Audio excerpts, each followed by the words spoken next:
So we have a question for you, and I have a question for you at the same time. Hit me. Yeah. So in the middle of conversation, Mm-hmm. like when we just kind of chatting or whatever, have I ever said anything or done anything that just like triggers you? You know, like just kind of rubs you the wrong way. Yeah, absolutely. Yeah. Unfortunately, but have I ever pushed your buttons? Push my. It's like the cartoon, like when they just see the button and they just want to push it, like dan. Really like big? yeah. It's just like that sometimes. Well. You guys are probably like us, and you've had these situations as well. Yeah, and sometimes you just gotta ask yourself: is my spouse getting the best of me, or are they getting the rest of me?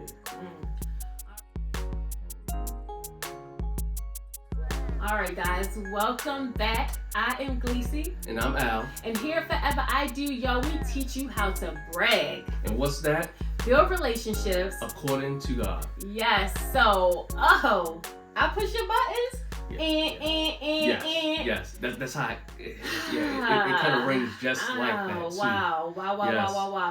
And a lot of times, you don't even intend on pushing your spouse buttons. That's true. Or triggering them. But it happens. Yeah. And one of the biggest reasons that it happens is you just respond. Or you just react. Yes. Like you say something, I'm just like, clap back, and I'm not taking time to think about what I'm about to say. What did you say again? Like, what was it? What was that? What? What was it? Clap what? My clapbacks? Yo, our 5-year-old has the best clapbacks. Anyway. Yeah.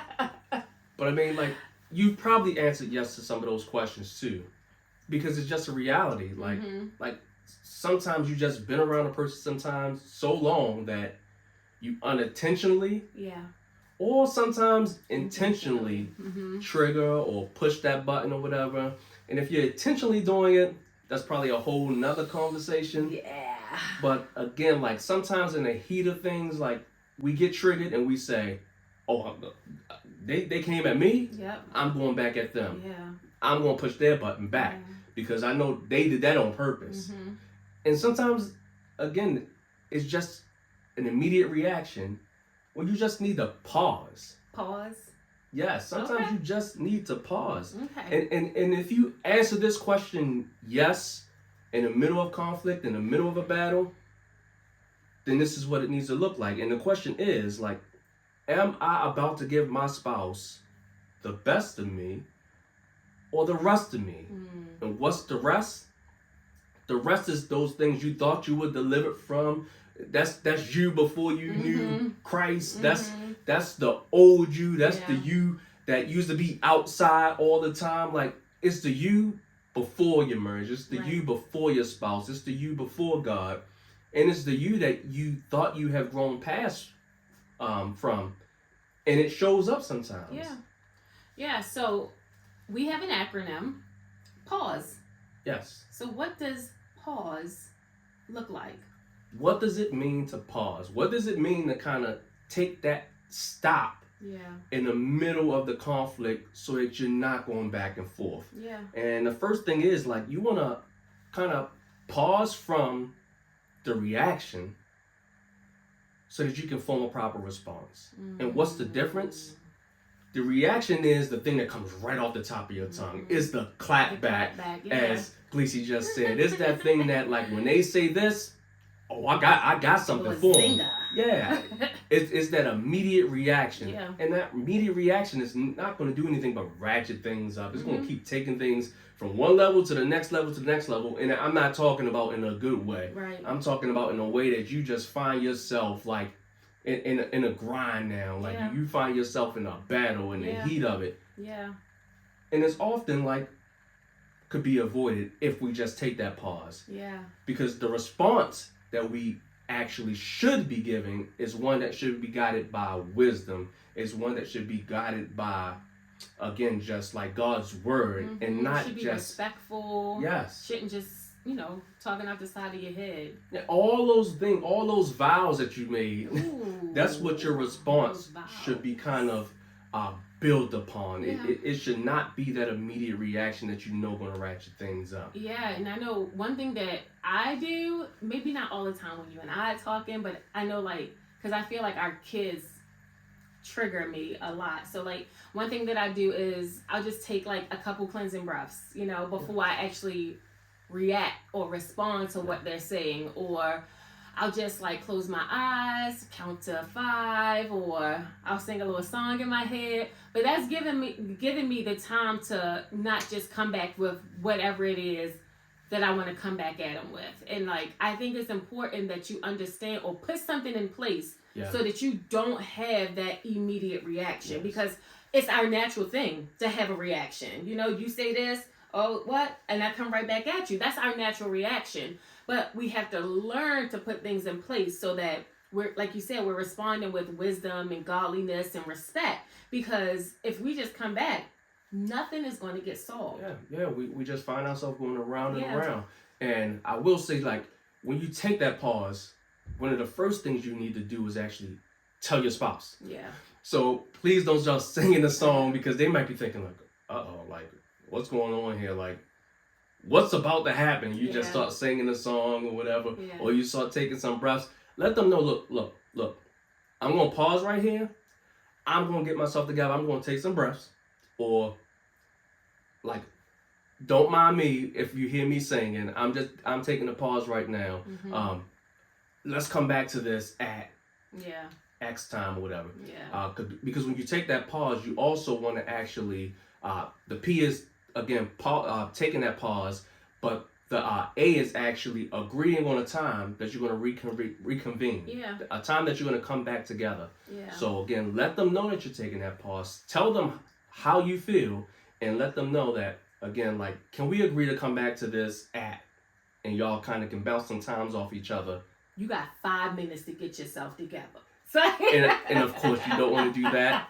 And that may be what you're actually thinking at the time. But again, like, bounce some times off of each other so you can agree when you can both come back in the right mindset, so that you can actually start to work together and towards some kind of reconciliation. So we say, okay, the P, taking that pause. The A, agreeing on a time to reconvene. And then telling them how you feel. Don't just start singing out loud so they think, like, oh man, they going crazy right now. And then you got to understand the purpose of the pause. Yeah. It's not just to go and get, like, all your evidence and then come back with an even better clap back because you don't have time to think about it. That's not what you want to do. And I used to be famous for that one. Like, I'm somebody that study criminal law and things like that. So, like, if I'm kind of taking a break, I'm like, I got this. I remember when they did this. Like, I'm gathering past evidence. I'm gathering current evidence. And then when we come back, like, I'm about to set the record straight right now. Y'all, he don't forget anything. Like, nothing.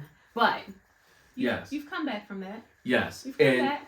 And that's not what you're doing. Understanding the purpose of the pause is not to do that. It's not to collect more evidence. Yeah. It's not to try to gather the fact. It's not to try to get what happened last week and the week before that or 2 years ago when they did something similar. No. That's not the purpose of that. And again, that's not going to result in any kind of godly conversation or wise conversation. And all that's going to do is just trigger another reaction or push another button, and that's not the goal of the pause. So S is seek out wisdom in prayer. Like, that's one of the biggest things that we can do. Like, if we ask God to come into the midst, like, he is going to come. The problem is we'll be trying to invite him into our mess. And why is that? That's because we kind of got that contrite heart. Like, they said something, they triggered us, they pushed that button, and now the heart is hardened. Yeah. And we're not trying to hear from anybody, not even God sometimes. Yeah, but it's so important that you seek out that wisdom from God, because that'll help you get back on track. Yes. And what does that wisdom look like? Again, like, when God starts downloading stuff to you, don't just ignore it. Mm-hmm. And sometimes, like, he's not going to just, he will give you a word, but that word will also be included with an actual tool that you can actually use, something that you can put in place to actually have these conversations in a healthy way. Yeah. And like, we just came across one recently. We mentioned this book, this great tool in the past, and we're gonna pull it out again here, because it's another great tool in there. So we find that often we're clapping back and we're going back and forth and we're reacting because we think we hear what our spouse is saying, and we often hear it again through that filter, our own personal filters of our past, and it could be kind of off what they were actually trying to convey, what they were actually trying to say. So we want to teach you how to stop mind reading and stop trying to filter things through what you think they were saying and actually clarify. Yeah. So this exercise will help you bring true and false assumptions you are making about your partner into the open, so there is fewer surprises and conflicts. And it only takes about 10 minutes. Yes, again, who don't have 10 minutes? Like, that argument probably lasted a lot longer than 10 minutes if you both were going back and forth hitting each other buttons. Right. So again, this tool only takes 10 minutes to use. Okay, so we're going to demonstrate. So babe, you seemed annoyed when you came home and my side of the bed looked a mess. This ain't real, y'all. This is for play. This for play. But you seemed really annoyed that my side of the bed was a mess still. Am I 0 to 10, scale of 0 to 10, 0 being 1 to 10. 1 to 10. Look, so I'm a nurse, and 0 to 10 is the pain scale, my bad. Okay.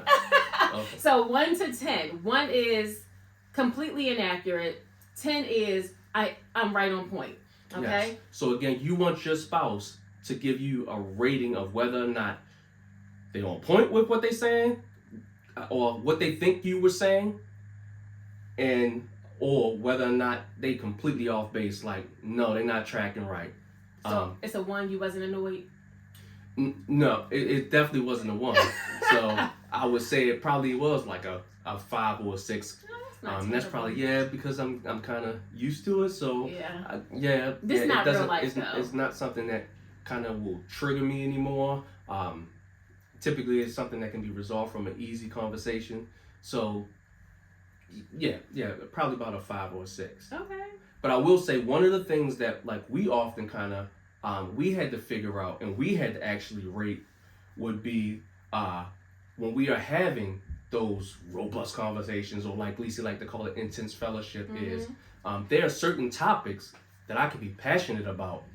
And so if I get passionate, my voice goes up a scale, and that can often be seen as anger. So that's one of those things that can absolutely be used. This tool can be used for that. I think you were angry when you were expressing yourself in this way during our conversation. And in those cases, I can clarify and say, no, that's a 1. Like, that's definitely not what I was expressing. That's not the emotion that I was actually conveying. Yeah. This is the emotion. This was just my passion. This subject was passion. It's something I'm passionate about. So no, it wasn't anger. But because Gleacy may have thought it was anger in the past, now she's triggered. Yeah. Or now her button is being pushed. Yeah, and I respond to that trigger instead of responding to actually what you're saying. Yes. Yeah. And the E to pause is evaluate where you are in that situation. Yeah. So when I think of a trigger, I think of something that I haven't healed from.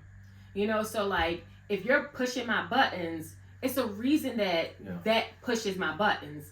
And for me, I like to take a step back, and I started trying to do this, like, why did that make me so upset? Yes. Why did that annoy me so much? Like, all he said was, can you clean up your side of the bed? And that's what evaluating your heart is. It's kind of asking yourself those questions. Why does this trigger me? Yeah. Why did this feel like my button was pushed? Yeah. Because it's often something behind it that has nothing to do with your spouse. Exactly. It's usually a you problem or like a me problem. And it's so important that in these debates or intense fellowships that you do some self-reflection, because 9 times out of 10, it's something with you. Yes. It's something inside of you that you need to deal with, and you need to work through. So I just think when you take that pause and make sure that you're doing it the way it needs to be done. Not gathering evidence, but coming back with a softened heart, an open heart to hear, and ready to solve whatever it is that's in front of you. So to recap it all, the P is to actually pause. You're pausing the reaction so that you can form a proper response and go back to your spouse with some wisdom. Yeah, and 8 is agree on the time to come back and have that conversation. Yes. Then the U, understand the purpose for the pause. Again, it's not to gather more facts and more evidence to go hit your spouse over the head with. Yeah, and then S is seek wisdom through prayer. Yes. And then the final letter E, evaluate your heart, evaluate your response. Why was I triggered? Why did I feel like my button was pushed? Yeah.